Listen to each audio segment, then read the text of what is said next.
Guys ഓണൊക്കെ കഴിഞ്ഞ് എല്ലാവരും rest ഒക്കെ എടുത്തിരിക്കായിരിക്കില്ലേ. അപ്പൊ ഇത് എന്റെ ഉത്രാടത്തിന്റെ വീഡിയോ ആണ് കേട്ടോ. അപ്പൊ രാവിലെ ഇതാ കുളിച്ച് സുന്ദരയി പൊട്ടൊക്കെ തൊട്ട് വന്നിട്ടുണ്ട് കേട്ടോ. അപ്പൊ ഫസ്റ്റ് തന്നെ ഞാൻ കുറച്ച് കക്കിരിക്കെ കട്ട് ചെയ്ത് വെച്ചു. കാരണം ചായയൊക്കെ നേരം വൈകിട്ടുണ്ടായിരുന്നു. കാരണം അമ്മ വീട്ടിലുണ്ടായിരുന്നില്ല. അപ്പൊ എല്ലാ ഡ്യൂട്ടി എനിക്കായിരുന്നു കേട്ടോ. അമ്മ പയ്യോളി പോയതായിരുന്നു, തലേന്ന് പോയതാണ്. അപ്പൊ ഞാനായിരുന്നു ഇന്ന് ഫുൾ ഹോം ഡ്യൂട്ടി കേട്ടോ. അങ്ങനെ രാവിലെ തന്നെ ചായയൊക്കെ ഉണ്ടാക്കണം. അപ്പൊ ആദ്യം തന്നെ ഞാൻ വിചാരിച്ചു ഭരത്മോൻ എണീക്കുന്നതിന് മുന്നേ അവനുള്ള കുറുക്കൊക്കെ റെഡിയാക്കി വെക്കുക. അപ്പൊ ഇന്ന് രാവിലെ ഞങ്ങൾക്ക് പുട്ടും മുട്ടക്കറിയാണ് ഗൈസ്. അപ്പൊ അത് അവന് വേണ്ടി രാവിലെ തന്നെ അവൻ അമൃതം പൊടിയുടെ കുറുക്കാണ് കേട്ടോ ഞാൻ കൊടുക്കാറ്. അപ്പൊ അതൊക്കെ വേഗം കലക്കി റെഡിയാക്കി വെക്കാന്ന് വിചാരിച്ചിട്ടോ. അപ്പൊ ഭയങ്കര സ്പീഡിലാണ് കാര്യങ്ങളൊക്കെ ചെയ്തത്, കാരണം അമ്മയില്ലല്ലോ. അപ്പൊ കുക്കറിൽ മുട്ട വേവിക്കാൻ വെച്ചിരുന്നിട്ടോ. പുട്ടിനെ നമുക്ക് കുഴക്കണം, അതിന് മുന്നേ നമുക്ക് കുറുക്ക് ഉണ്ടാക്കണം. അപ്പൊ അമൃതം പൊടിയും പിന്നെ മുത്താറിയും കൂടെ മിക്സ് ചെയ്തിട്ടുള്ള കുറുക്കാണ് കേട്ടോ അവന് രാവിലെ കൊടുക്കുന്നത്. അപ്പൊ അതിനിടയിൽ അവന്റെ പാത്രമൊക്കെ നമ്മുടെ കുപ്പിയൊക്കെ തിളപ്പിക്കാൻ വെക്കണ്ടിന്, അതൊക്കെ തിളപ്പിച്ചു. പിന്നെ ഇന്നലെ രാത്രി തന്നെ ഞാൻ പച്ചക്കറിക്കുള്ള സംഭവങ്ങളൊക്കെ ചെറുതായിട്ടൊക്കെ മുറിച്ച് വെച്ചിട്ടുണ്ടായിരുന്നു കേട്ടോ. ബാക്കി കൂടെ ഉണ്ട്. അപ്പൊ കുടിക്കാനുള്ള വെള്ളം ഞാൻ അടുപ്പത്ത് വെച്ചിട്ടുണ്ട് കേട്ടോ. അങ്ങനെ അതിലേക്ക് അതിന് വേണ്ട സംഭവങ്ങളൊക്കെ ഇട്ട് കുക്കർ ഒക്കെ വെച്ച് ഞാനിങ്ങനെ പച്ചക്കറിയൊക്കെ അരിയാൻ വേണ്ടി റെഡി ആയി നിൽക്കുകയാണ്. അപ്പൊ അതിനിടയിൽ അവന്റെ കുറുക്കും കൂടെ ഉണ്ടാക്കി വെക്കാന്ന് വിചാരിച്ചിട്ടോ ഗൈസ്. ഒരു തിരക്ക് പിടിച്ച ദിവസമായിരുന്നു. ഉത്രാടപ്പാച്ചിൽ ഞാൻ കേട്ടിട്ടേ ഉള്ളൂ ഗൈസ്. ഇന്ന് ഞാൻ അത് അനുഭവിച്ചറിഞ്ഞു കേട്ടോ. അങ്ങനെ വെള്ളമൊക്കെ തിളച്ച് വരുന്നുണ്ട്. അപ്പൊ നമുക്ക് വേഗം മുട്ടക്കറിക്കില്ല ഉള്ളിയും തക്കാളിയൊക്കെ നന്നായിട്ടൊന്ന് അരിഞ്ഞെടുക്കണം കേട്ടോ. അപ്പൊ കുനുകുന ഒന്നും അരിയാൻ നിന്നില്ല, എങ്ങനെയൊക്കെയോ കണ്ടം മുറിച്ചെടുത്തതാണ് ഗൈസ്. ഒരു വിധത്തിൽ അതൊക്കെ മുറിച്ചെടുക്കുന്നുണ്ട് കേട്ടോ. അപ്പൊ നിങ്ങളുടെ ഒക്കെ ഉത്രാടൊക്കെ എങ്ങനെ ഉണ്ടായത്? നിങ്ങളുടെ ഒക്കെ ഉത്രാടത്തിന് പാച്ചിലുണ്ടായിരുന്നോ? ഞാൻ എന്തായാലും ഉത്രാടത്തിന് നന്നായിട്ട് പാഞ്ഞു കേട്ടോ ഗൈസ്. ഓണൊക്കെ എങ്ങനെ ഉണ്ടായിരുന്നു? ഓണത്തിന്റെ വീഡിയോ വഴിയെ വരുന്നുണ്ട്. ഞാൻ ഈ ഉത്രാടപ്പാച്ചിലൊന്ന് ഇട്ടതിന് ശേഷം ഓണ വീഡിയോ ഇടാന്ന് വിചാരിച്ചിട്ടോ. ഷോർട്സിൽ നമ്മൾ ഓണത്തിന്റെ വീഡിയോ ഇട്ടിട്ട് എല്ലാവരും കണ്ടിട്ടുണ്ടാവുമെന്ന് വിചാരിക്കുന്നു. ഇല്ലെങ്കിൽ പോയിട്ട് കാണണേ. അങ്ങനെ നമ്മുടെ വെള്ളമൊക്കെ ഏകദേശം തളിച്ച് വന്നപ്പോൾ ഞാൻ അതൊക്കെ മൂടി വെച്ച് പിന്നെ വേഗം മുട്ടക്കറിക്കുള്ളതൊക്കെ സെറ്റ് ആക്കാന്ന് വിചാരിച്ചു. ചീനച്ചിട്ട് അടുപ്പത്തേക്ക് വെച്ചിട്ടുണ്ട്, പിന്നെ വെളിച്ചെണ്ണ വെച്ചിട്ടുണ്ട് കേട്ടോ. അപ്പൊ അതിനിടയിൽ ഞാൻ ആ മുറിച്ച് വെച്ച സാലഡൊക്കെ ചെറുതായിട്ട് കഴിക്കുന്നുണ്ട് കേട്ടോ. അപ്പൊ ഉള്ളിയും തക്കാളി ഒരുമിച്ച് അങ്ങോട്ട് ഇട്ടിട്ടോ. പിന്നെ പച്ചമുളകൊക്കെ ഇട്ടിട്ടുണ്ടായിരുന്നേ, അതൊക്കെ ഞാൻ എടുത്തോന്ന് തന്നെ എനിക്ക് ഓർമ്മയില്ല. ഒരു വിധത്തിൽ അതൊക്കെ നന്നായിട്ട് വയറ്റിയെടുത്ത് കുറച്ച് ഉപ്പും കൂടെ ഇട്ടിട്ട് നന്നായിട്ട് വയറ്റിട്ടോ. അപ്പം പുട്ടിന് മുട്ടക്കറി നല്ല കോമ്പിനേഷനാണ്. നിങ്ങൾ അങ്ങനെ കഴിക്കാറുണ്ടോ? അങ്ങനെ പച്ചമുളകും കറിവേപ്പിലയും ഒക്കെ ഇട്ടിട്ട് നമ്മുടെ അതിനിടയിൽ ഭരതമോൻ എണീച്ചൊക്കെ വന്നു കേട്ടോ. അപ്പൊ അവനെ പല്ലൊക്കെ തേപ്പിച്ച് വെള്ളമൊക്കെ കൊടുത്ത് അച്ഛൻ്റെ അടുത്ത് ആക്കിയതായിരുന്നു. ഞാനും അച്ഛനുണ്ടായിരുന്നുള്ള, ഏട്ടനും പടിയിലാണ് കേട്ടോ. അങ്ങനെ ആ ഉള്ളിയൊക്കെ നന്നായിട്ട് വാടി വരുന്നുണ്ട് ഗൈസ്. അതിനെല്ലാം അവൻ വന്ന് അമ്മയെ എടുക്കുമെന്ന് പറഞ്ഞപ്പോൾ കുറച്ചു നേരം അവനെ എടുത്തോട്ടോ. രാവിലെ തന്നെ അവനൊരിതാണ് എന്തായാലും കുറച്ചു നേരം എടുക്കണം. അങ്ങനെ പുട്ട് റെഡി ആയിട്ടുണ്ട്, മുട്ടക്കറി റെഡി ആയിട്ടുണ്ട് കേട്ടോ. അപ്പൊ അവന് കുറുക്കൊക്കെ ഞാൻ കൊടുത്തു കേട്ടോ ഗൈസ്. അങ്ങനെ ഇനി എനിക്ക് ചായ കുടിക്കണം കേട്ടോ. അപ്പൊ അതിനിടയിൽ ഇവിടെ പണിക്കാർ വന്നിട്ടുണ്ടായിരുന്നു ഗേറ്റിൻ്റെ കേട്ടോ. അപ്പൊ അവർക്കൊക്കെ വെള്ളം കൊടുത്തപ്പം അതിന്റെ നാരങ്ങ എടുത്ത് അവൻ കൈ പിടിച്ചിട്ട് അപ്പൊ ഞങ്ങൾ അതൊക്കെ കുറച്ചു നേരം നക്കി കളിച്ച് പിന്നെ അതാ ഞാൻ പുട്ടും മുട്ടക്കറിയൊക്കെ കഴിച്ചിട്ടോ. അവന്റെ കുറുക്കൊക്കെ കൊടുത്തുകൊണ്ട് അവൻ നല്ല കളിയിലാണ് കേട്ടോ. ഇനി നമുക്കുള്ള വലിയൊരു ലക്ഷ്യം പൂവിടാൻ ഏകദേശം ഒരു 10-10:30 ആയിട്ടുണ്ടായിരുന്നു ഗൈസ്. കാരണം എല്ലാ പടിയുടെ ഇടയിലൂടെ എനിക്ക് പൂവിടാൻ ടൈം കിട്ടിയിട്ടുണ്ടായിരുന്നില്ല. അങ്ങനെ വേഗം വന്ന് ഞാൻ പൂവൊക്കെ ഒരുവിധം അരിഞ്ഞെടുത്തിട്ടോ. ഉത്രാടത്തിന് കുറച്ച് ഭംഗിയിലൊക്കെ പൂവിടണമെന്ന് വിചാരിച്ചതാണെന്ന് അത്രയും കൊണ്ട് ഭംഗിയായില്ല. കാരണം നമ്മുടെ മുറ്റത്ത് ഗേറ്റിന്റെ പണി നടക്കുന്നതുകൊണ്ട് പണിക്കാരുണ്ടായിരുന്നു. അപ്പൊ ഞാൻ മടി പിടിച്ചാണ് കേട്ടോ ഇവിടുന്ന് അരിയുന്നത്. എന്തായാലും പൂടാതെ പറ്റില്ലല്ലോ, കണ്ടോ പണിക്കാരുടെ പണിയെടുക്കാണ്, അവരെ നടുവ് ഞാൻ പൂവിടണം. ഒരു വിധത്തിൽ ഞാൻ പൂവൊക്കെ അരിഞ്ഞിട്ട് പെട്ടെന്ന് തന്നെ 4 ത്രികോണം അങ്ങോട്ട് വെച്ച് കാച്ചി ഗൈസ്. എന്നാൽ പിന്നെ പണി കഴിഞ്ഞില്ല.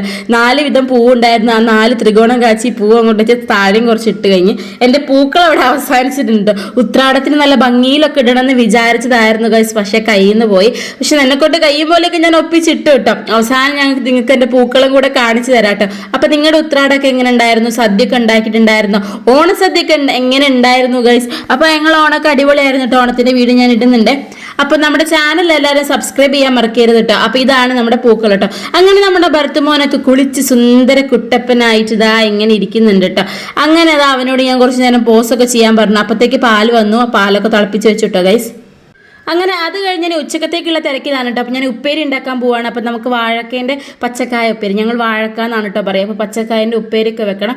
അതിന് വേണ്ട സംഭവങ്ങളൊക്കെ തിരക്കിട്ട് മുറിച്ചെടുക്കുകയാണ് കേട്ടോ. നിങ്ങൾ വിചാരിക്കും ഇത് സ്പീഡ് കൂട്ടിയിട്ടതാണെന്ന്. സ്പീഡ് കൂട്ടി ഇട്ടിട്ടുണ്ട്, അതിൽ കൂടെ നല്ല സ്പീഡ് ഉണ്ടായിരുന്നു ഗൈസ് എൻ്റെ പണിക്ക്. അങ്ങനെ മീനൊക്കെ മുറിച്ച് തന്നിട്ടുണ്ട്. നമുക്ക് ചെറിയൊരു അയക്കോർ ഉണ്ടായിരുന്നു, അതാണ് മുറിച്ചത് കേട്ടോ. അപ്പോൾ അത് കറി വെക്കണം. സോറി, അത് പൊരിച്ചതാണ്, അയിലയാണ് കേട്ടോ കറി വെച്ചത്. അപ്പോൾ ചോറ് വെച്ചപ്പോൾ ഞാൻ അതിൻ്റെ മുകളിലേക്ക് കുറച്ചും കൂടെ വെള്ളം വെച്ചിട്ടോ. കാരണം വെള്ളം നമുക്ക് എപ്പോഴും ആവശ്യമാണല്ലോ, പണിക്കാർക്ക് കൂടെ കൊടുക്കാനുണ്ടായിരുന്നു. അങ്ങനെ ഇതാ ഉപ്പേരിക്കുള്ള ചീനച്ചട്ടിയൊക്കെ വെച്ചു കേട്ടോ. ഇനി നമുക്ക് വേഗം തന്നെ ഉപ്പേരിയൊക്കെ സെറ്റ് ആക്കണം. അപ്പോൾ അതാ വെളിച്ചെണ്ണ ഒഴിച്ചപ്പോൾ ആദ്യം നിങ്ങൾ കാണിക്കാൻ പറഞ്ഞു. അപ്പോൾ ഒരു പ്രഹസനത്തിന് വേണ്ടി ഞാൻ പിന്നെയും വെളിച്ചെണ്ണ ഒഴിക്കുന്നതാണ് നിങ്ങളിപ്പോൾ കണ്ടത്. ഇനി നമുക്ക് പൊടിപൊടാ പൊട്ടുന്ന കടുക് കൂടെ ഇട്ടിട്ട് ഉപ്പേരിക്കുള്ള സാധനം കൂടെ ഇട്ട് കഴിഞ്ഞ് കുറച്ച് വെള്ളം കൂടെ ഒഴിച്ച് വെച്ചാൽ നമ്മുടെ എല്ലാം ഇടുക. അപ്പം നല്ല പൊട്ടലായിരുന്നു. എൻ്റെ ഫോൺ ഞാൻ വേഗം അവിടെ നിന്ന് ഇട്ട് മാറ്റിയിട്ടോ ഗൈസ്. അങ്ങനെ അതാ ഉപ്പേരിക്ക് വേണ്ട വാഴക്കയും ഉള്ളിയും പച്ചമുളകും ഉപ്പും മഞ്ഞപ്പൊടി എല്ലാം കൂടി ഇട്ടിട്ട് ഞാൻ നന്നായിട്ട് ഇളക്കിയിട്ട് അതിലേക്ക് കുറച്ച് വെള്ളം കൂടെ ഒഴിച്ചിട്ട് മൂടി വെക്കട്ടെ. ഇനി നമുക്ക് കുറച്ച് കഴിഞ്ഞ് ഇതിലേക്ക് തേങ്ങയും കൂടെ ഇടണം. അങ്ങനെ അടുത്തത് പച്ചക്കറീൻ്റെ പണിയിലേക്ക് പോകാമെന്ന് വിചാരിച്ചിട്ടോ. എനിക്കൊരു എത്തും പിടിയും കിട്ടുന്നുണ്ടായിരുന്നില്ല ഗൈസ്. അടുത്ത എന്താ ചെയ്യുന്നത്, ആ ചൊറിഞ്ഞിരിക്കുന്നതാണ് നിങ്ങളിപ്പോൾ കാണുന്നത് കേട്ടോ. അങ്ങനെ അതാ മമ്പയർ വേവിക്കാൻ വെച്ചിട്ടുണ്ടായിരുന്നു കേട്ടോ. സ്പൂണൊന്നും എടുക്കാൻ നിന്നില്ല, വേഗം കൈ ഇട്ടതുകൊണ്ട് തന്നെ കൈ വള്ളി ഗൈസ്. അതിലേക്ക് ഞാൻ മത്തനും കൂടി ഇട്ടോ. മത്തൻ മമ്പയറിൻ്റെ കൂടെ ഇട്ട വെണ്ട് പോലെ വിചാരിച്ചിട്ടാണ് പിന്നെ ഇട്ടത് കേട്ടോ. പിന്നെ ആവശ്യത്തിന് ഉപ്പ് ഇട്ട് അതിലേക്ക് മുളക് പൊടി മഞ്ഞപ്പൊടിയൊക്കെ ഇട്ടിട്ട് നേരെ കുക്കറിലേക്ക് ഇട്ടിട്ട് നമുക്കതിന് ഗ്യാസിലേക്ക് വെക്കണം കേട്ടോ. ശരിക്കും ഞാൻ വെപ്രാളത്തിലായിരുന്നു, എന്ത് ചെയ്യണം. അതിനിടയിൽ ഭരത്തുമോൻ അവിടുന്ന് കരയുന്നുണ്ടായിരുന്നു, പണിക്കാരുണ്ട്, പിന്നെ അങ്ങനെ തട്ടിമുട്ടി ഞാൻ എന്തെല്ലൊക്കെയോ കാണിച്ചു ഗൈസ്. ഇതിനിടയിൽ എനിക്ക് വ്ളോഗ് എടുക്കാൻ പറ്റിയതല്ലത് വലിയൊരു ഭാഗ്യമായിട്ടാണ് കേട്ടോ ഞാൻ കാണുന്നത് ഗൈസ്. അതിനിടയിൽ എൻ്റെ കടുകിൻ്റെ മൂടി കാണുന്നില്ല, പിന്നെ അത് കിട്ടി ഗൈസ്. അങ്ങനെ ഇനി തേങ്ങ രാവണം, നമുക്ക് പച്ചക്കറിക്കുള്ള തേങ്ങ അരയ്ക്കണം, പിന്നെ കുറച്ച് ഉപ്പേരിക്കും കൊണ്ടുള്ള തേങ്ങ രാവണം. അപ്പോൾ ഞാനിങ്ങനെ നോക്കുന്നത്, കാരണം സ്റ്റാൻഡൊക്കെ ഉണ്ടെങ്കിൽ സ്റ്റാൻഡൊന്നും വെക്കാൻ ഒട്ടും സമയം ഉണ്ടായിരുന്നില്ല കേട്ടോ. ഇതിനിടയിൽ വ്ളോഗ് എടുത്തത് തന്നെ വലിയ ഭാഗ്യമാണ്. അപ്പോൾ ഞാൻ ഫോൺ അവിടെ എവിടെയെങ്കിലൊക്കെ വെച്ചിട്ടാണ് വ്ളോഗ് എടുക്കുന്നത്. ഉത്രാടം തിരുവോണമൊക്കെ എന്തായാലും ഒരു വ്ളോഗ് എടുക്കണമെന്ന് എനിക്ക് ഭയങ്കര ആഗ്രഹമായിരുന്നു കേട്ടോ. പക്ഷേ അമ്മ ഇല്ലാത്തതുകൊണ്ട് ഞാൻ ശരിക്കും ബുദ്ധിമുട്ടി. അമ്മ ഇല്ലാണ്ട് വീട്ടിൽ നിൽക്കാൻ പറ്റില്ല എന്നെനിക്ക് വലിയൊരു ധാരണ വന്ന്. എനിക്ക് എല്ലാവരും പണികൾ എടുക്കാൻ അറിയെങ്കിലും പക്ഷേ ഭരത്തുമോനെയൊക്കെ കൊണ്ടിട്ട് എനിക്ക് ഒറ്റയ്ക്കെല്ലാം കൂടെ മാനേജ് ചെയ്യാൻ കുറച്ച് ബുദ്ധിമുട്ടാണെന്ന് എനിക്ക് മനസ്സിലായി കേട്ടോ.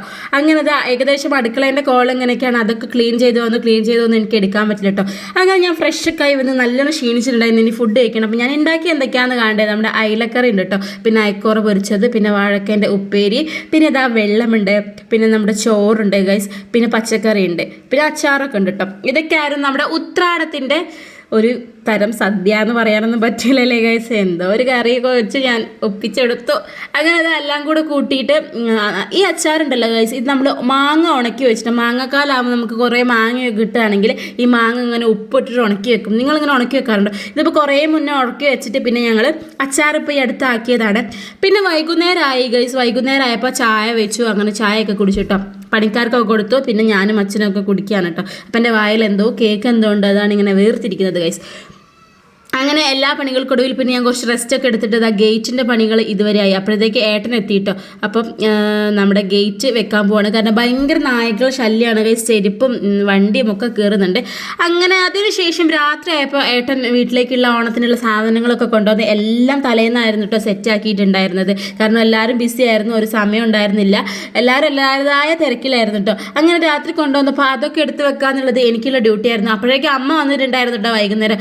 അമ്മ അപ്പോഴത്തേക്ക് ഞങ്ങൾക്ക് ഓണത്തിനുള്ള ഡ്രസ്സൊക്കെ ഒന്ന് വീട്ടിൽ നിന്നുള്ള സ്റ്റിച്ച് ചെയ്യുന്ന തിരക്കിലായിരുന്നു. അപ്പോൾ അടുക്കളയിലേക്ക് ഞാൻ കയറിയിട്ട് പിന്നെ രാവിലത്തേക്ക് വേണ്ടി നമുക്ക് കൂട്ടുകറിക്കും സാമ്പാറിനുള്ള പരിപ്പും കടലയൊക്കെ ഞാൻ വെള്ളത്തിലിട്ടു. അതിനുശേഷം ഞാൻ നേരെ പോയത് ഇങ്ങോട്ട് പൂവിൻ്റെത് വരയ്ക്കാനാണ്. കാരണം ഇന്ന് വരച്ച് വെച്ചിട്ടില്ലെങ്കിൽ നാളെ ഭരത്തുമോനെയും കൊണ്ട് എന്തൊക്കെ ചെയ്യുമെന്ന് എനിക്കൊരു ധാരണ ഉണ്ടായിരുന്നില്ല. നമുക്ക് അമ്പലത്തിലൊക്കെ പോകേണ്ടതാണല്ലോ.